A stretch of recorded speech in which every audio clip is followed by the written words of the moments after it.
Hello student, स्वागत है आप सभी का एक बार फिर से हमारे इस ऑफिशियल यूट्यूब चैनल में जिसका नाम है सोल सॉल्यूशन। मैं चंदन कुमार हाजिर हूँ आप सभी के सामने अपनी एक और नई वीडियो के साथ। सो गाइस, आज की इस नई वीडियो में हम बात करेंगे उन सभी स्टूडेंट्स के लिए जो एमपीएस कोर्स के स्टूडेंट्स हैं, मास्टर ऑफ पॉलिटिकल साइंस के स्टूडेंट्स हैं और उन सभी के पास में MPS 002 यानी अंतर्राष्ट्रीय संबंध सिद्धांत तथा समस्याओं का सब्जेक्ट है और वो फर्स्ट ईयर के स्टूडेंट्स हैं, चाहे वो बैक का पेपर दे रहे हैं या फिर वो अपने इम्प्रूवमेंट का दे रहे हैं या फर्स्ट टाइम अपना एग्जाम अपीयर करने वाले हैं।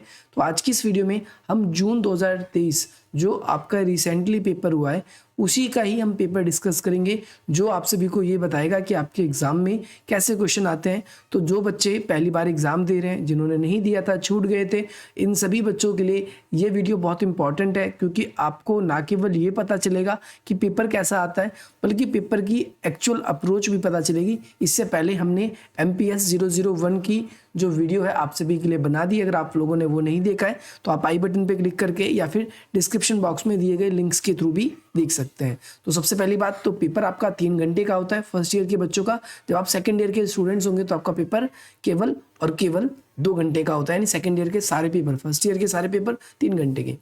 मार्क्स की बात करें तो आपका 100 मार्क्स का होता है, 2 पार्ट्स में या 2 खंडों में विभाजित होकर आएगा, जिसमें से आप सभी को जो है हर एक खंड से क्या करने होंगे, आपको 2-2 क्वेश्चन करने कंपलसरी होंगे। इसके अलावा जो आपका अगला खंड, जैसे फर्स्ट खंड हो गया, 2 क्वेश्चन कोई भी यहाँ से करो, 2 क्वेश्चन कोई भी यहाँ से करो, नेक्स्ट क्वेश्चन जो होगा आपका आपको कहीं से भी अटेंड कर सकते हो।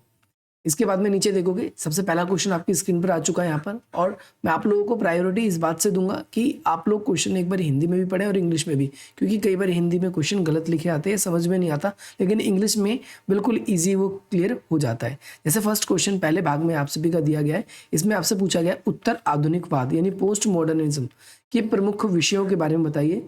तो पोस्ट मॉडर्निज्म आखिर होता क्या है? पोस्ट मॉडर्निज्म का मतलब यहाँ पर आज के ज़माने में हम देखते हैं कि जो सेकंड वर्ल्ड वॉर के बाद जो नई नई तकनीकी के बदलाव हुए हैं, जिससे शासन प्रशासन चलाने की नीतियों में बदलाव आता जा रहा है, और साथ ही साथ सूचना प्रौद्योगिकी जो है इसका एक इम्पॉर्टेंट रोल प्ले होता रह रहा है। इसके बारे में आपको इस क्वेश्चन के अंदर एक्सप्लेन करना है, किस प्रकार देश की सरकारें एक दूसरे के ऊपर आत्मनिर्भर होती जा रही है, किस प्रकार एक देश अपने व्यापार को न केवल अपने देश तक सीमित रख रहा है बल्कि दूसरे देशों में भी पहुंचा रहा है। इस तरीके से आप सभी को इस वाले क्वेश्चन के अंदर एक्सप्लेन करना है। हालांकि इस वीडियो पे टॉपिक पे हम अलग से वीडियो लेकर आएंगे, लेकिन यहाँ पर अभी आप इसको समझिए। नेक्स्ट क्वेश्चन, इस वाले क्वेश्चन में आपसे क्या पूछा गया है? क्वेश्चन नंबर 2 में आपसे पूछा गया है कि भाई क्षेत्रीय सहयोग। अच्छा, एक इंपॉर्टेंट बात आप सभी के लिए ये भी है कि आपके लिए जो पेपर आएगा, पेपर में जो आंसर शीट होगा, आंसर शीट आपको एक ही मिलेगी। जो सोल के बच्चे हैं और जो अलग कॉलेजेस के मतलब थे, वहाँ पर उनको अनलिमिटेड शीट्स मिलती थी। तो ये ध्यान रखें कि इग्नू में आपको जो एक आंसर शीट मिलेगी उसी में आपको प्रॉपर पूरा आंसर लिखना है। तो आप अपना आंसर इतना ज़्यादा भी बड़ा नहीं लिखना कि उसमें आए ही ना। 5 आंसर लिखने आपको एक शीट के, मतलब एक शीट जो कुछ पेजेस की होगी, लगभग मेरे ख्याल से 25 या 28 पेजेस की लगभग शीट होती है वो, तो आप ध्यान रखना इसको।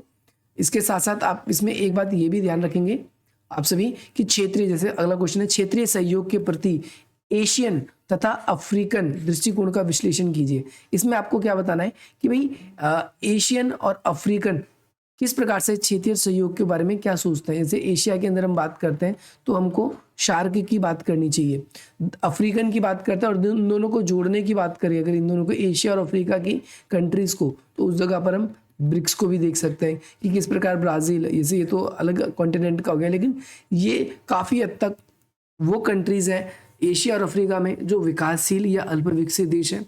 दुनिया में जो आर्थिक बाजार जो है ये काफ़ी ज़्यादा है, क्योंकि विकसित देशों के जो भी प्रोडक्ट्स हैं इन देशों में बिकते हैं और वो इनसे अत्यधिक लाभ कमाते हैं। इन देशों का जो है, विकसित देश क्या करते हैं, प्राकृतिक संसाधनों का दोहन करते हैं। और यहाँ पर आप लोगों को विश्लेषण करना है कि ये कैसे एक दूसरे से भिन्न है, यानी दोनों देशों की जो पॉलिसीज़ है वो एक दूसरे से कैसे अलग है। जैसे एशिया है, एशिया में अधिकतर देश अंडर डेवलपिंग है, यानी जो डेवलपमेंट कर रहे हैं, और यहाँ पर अगर हम बात करेंगे अफ्रीका में, तो वहाँ पर भी अंडर डेवलपिंग ही है। लेकिन अंडर डेवलपिंग होने का मतलब वहाँ पर अधिकतर देश कैसे हैं, यहाँ पर लगभग फिर भी विकासशील देश हैं।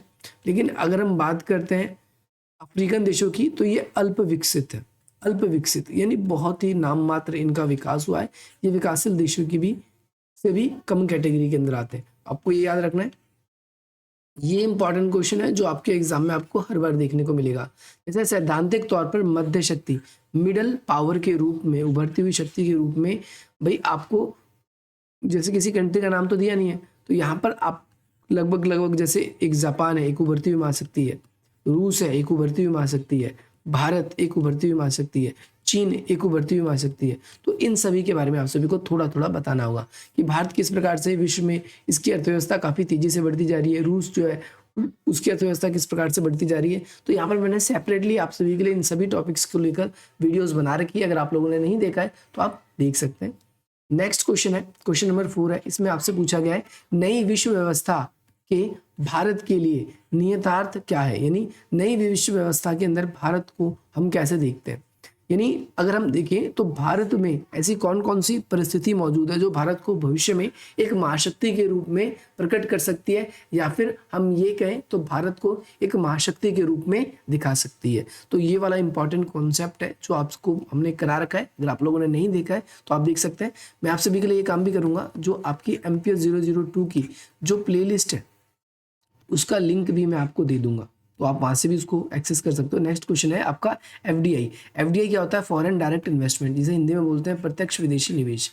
और पोर्टफोलियो निवेश जो है, इसमें क्या अंतर है? तो हमने प्रत्यक्ष विदेशी निवेश इस पर डायरेक्टली वीडियो बना रखी है, आप ये नहीं देखा है तो आप ये देख सकते हैं। पोर्टफोलियो जो है इस पर जल्दी आप लोगों के लिए वीडियो मिल जाएगी।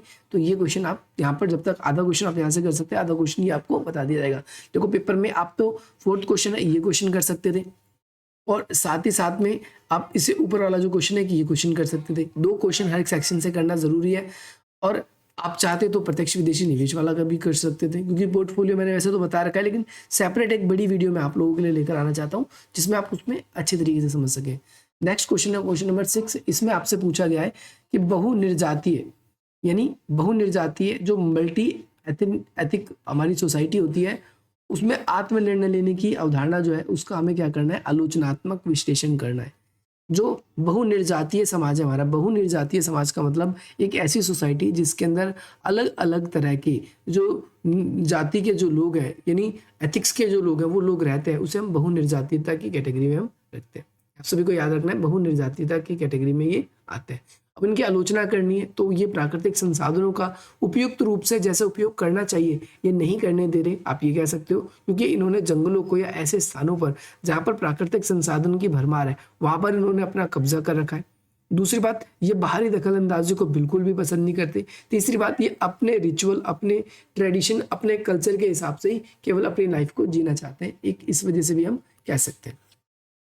क्वेश्चन नंबर 7 आपकी स्क्रीन पर आ चुका है। इसमें आपसे पूछा गया है TNC कंपनी। TNC कंपनी कौन सी होती है? देखो पहली बात तो मैं आपको बता दूं कि ये TNC को लेकर मैंने आप लोगों के लिए सेपरेट वीडियो बना रखी है, अगर आप लोगों ने नहीं देखा है तो आप हमसे वीडियो मांग भी सकते हैं कमेंट के माध्यम से। TNC ने मानवाधिकारों के प्रति क्या जवाबदेही है, इनकी टिप्पणी करने। पहले बात तो TNC हम किसको कहते हैं? हम TNC और MNC को यहाँ पर थोड़ा बहुत पैरेलल मान के चल सकते हैं। TNC वो कंपनी जिनका हेडक्वार्टर किसी एक देश में होता है, कंपनी किसी एक देश की होती है, लेकिन एक ही समय में ये एक से ज़्यादा देशों में अपने बिजनेस को रन करती है। अब ऐसे में क्या होता है कि ये देश क्या करती है, उन देशों में अपना इन्वेस्टमेंट करती है, तो उन देशों में लोगों को रोजगार मिलता है, उन देशों में लोगों को नई नई तकनीकें मिलती है, और साथ ही साथ ये कंपनियां जो होते हैं अपने देश के लिए अपना सामान या अपनी सेवाओं को देकर वो अपने देश में क्या कर पाती है, लाभ को ले जा पाती है। तो इसने देश के मानवाधिकारों को कैसे प्रभावित किया, इसे देख रहे हो। TNC मतलब आज बहुत सारी MNCs कंपनी है जो हमारे देश में आ रही है। हमारे देश में आने के बाद में उन्होंने बहुत अलग अलग तरह का प्रोडक्शन शुरू कर दिया है, और उन प्रोडक्शन के कारण बहुत सारे लोग ऐसे हैं जिनकी आजीविका जो है उस पर खतरा हो गया है। वो कैसे अपना भरण पोषण करेंगे, ये काफ़ी ज़्यादा प्रॉब्लम आ गई है। जो परंपरागत हमारे उद्योग थे, कृषि करने के तरीके थे, या परंपरावादी जो सिद्धांत थे, वो धीरे धीरे खत्म होते जा रहे हैं। हम यहाँ पर कह सकते हैं हमारा रहन सहन, खान पान, भाषा, और साथ ही साथ में एजुकेशनल सिस्टम, ये सारी की सारी चीज़ें बदलती जा रही है। और ये क्यों हो रहा है? ये क्योंकि MNCs हमारे देश में आ रही है। नेक्स्ट क्वेश्चन है क्वेश्चन नंबर 8। इसमें आपसे पूछा गया है कि सोवियत संघ के विघटन के बाद, तो सोवियत संघ का विघटन कब हुआ? 1991 में, यानी इसके बाद मध्य एशिया में राष्ट्रीय अल्पसंख्यकों की स्थिति कैसी, यानी ऐसे देश जहाँ पर कम संख्या में लोग रहते हैं उनकी स्थिति कैसी है। तो हम कहें ऐसे देश वहाँ पर सुरक्षित नहीं है।